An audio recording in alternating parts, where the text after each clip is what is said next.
Olá, hoje é terça-feira, 1º de março de 2022. Eu sou Roberto Crescente e você ouve a segunda edição do Boletim de Notícias da DW Brasil.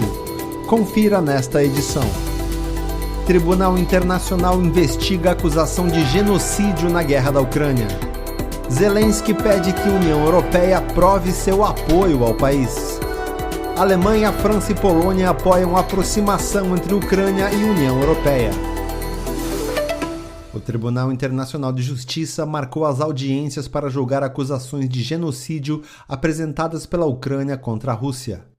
O principal órgão jurídico da ONU ouvirá os dois lados nos dias 7 e 8 de março para avaliar possíveis violações da Convenção de Prevenção e Punição de Crimes de Genocídio. Kiev acusa Moscou de planejar um massacre na Ucrânia e pediu medidas provisórias que impeçam os russos de prosseguirem com os ataques ao país. O tribunal notificou a Rússia por meio do ministro do Exterior, Sergei Lavrov, para que Moscou haja de modo a acatar quaisquer ordens que a corte possa determinar, associadas ao pedido ucraniano de medidas provisórias. O Tribunal Internacional de Justiça é um órgão da ONU para resolver disputas entre os países. Normalmente, uma decisão pode demorar anos, mas as medidas provisórias costumam ser decididas rapidamente. O presidente da Ucrânia, Volodymyr Zelensky, pediu que a União Europeia prove que está do lado dos ucranianos diante da ofensiva militar lançada pela Rússia contra seu país.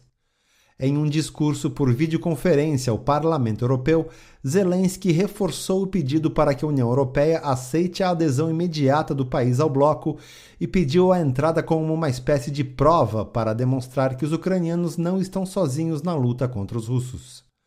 Ele disse que a Europa será muito mais forte com a Ucrânia e ressaltou, abre aspas, nós provamos nossa força, então provem que não vão nos deixar, que vocês são de fato europeus e então a vida vai vencer a morte e a luz vai vencer a escuridão, fecha aspas. Zelensky disse ainda que os ucranianos são movidos não somente pela luta pela sobrevivência, mas também pela luta para serem membros de pleno direito da Europa. Ele disse que o atual conflito no país mostra ao mundo exatamente quem são os ucranianos e o que é a Ucrânia. Ao término do seu discurso, Zelensky foi aplaudido de pé pelos membros do Parlamento Europeu.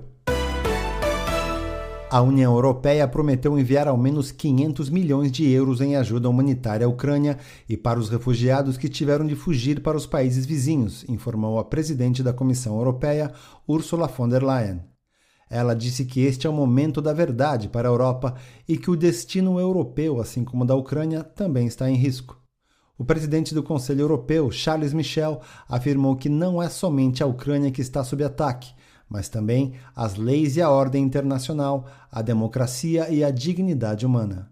Ele definiu as agressões da Rússia como terrorismo geopolítico. A Alemanha, França e Polônia apoiaram uma aproximação diplomática e a intensificação dos laços econômicos entre a União Europeia e a Ucrânia. Em um encontro dos ministros do exterior do chamado Triângulo de Weimar, os três países reafirmaram seu comprometimento com o fortalecimento da associação política e econômica da Ucrânia com a União Europeia e seu mercado interno. Os líderes das três nações declararam apoio à soberania da Ucrânia e defenderam a implementação do Acordo de Minsk, que prevê um cessar-fogo no país, segundo nota divulgada pelo gabinete do presidente francês Emmanuel Macron. O chamado Triângulo de Weimar foi formado há 31 anos, após o fim da Guerra Fria, com o objetivo de ajudar a Europa a lidar com seus desafios. Após o início da invasão russa, o governo em Kiev formalizou um pedido para adesão da Ucrânia à União Europeia, mas o processo poderá levar anos, mesmo com a onda de apoio internacional ao país. O chefe da diplomacia da União Europeia, Josep Borrell, disse que o bombardeio de alvos civis em Kharkiv, na Ucrânia, violou leis de guerra. Entre os alvos do ataque estavam a praça central da cidade e a sede do governo regional. Borrell afirmou que a União Europeia se mantém firme ao lado da Ucrânia.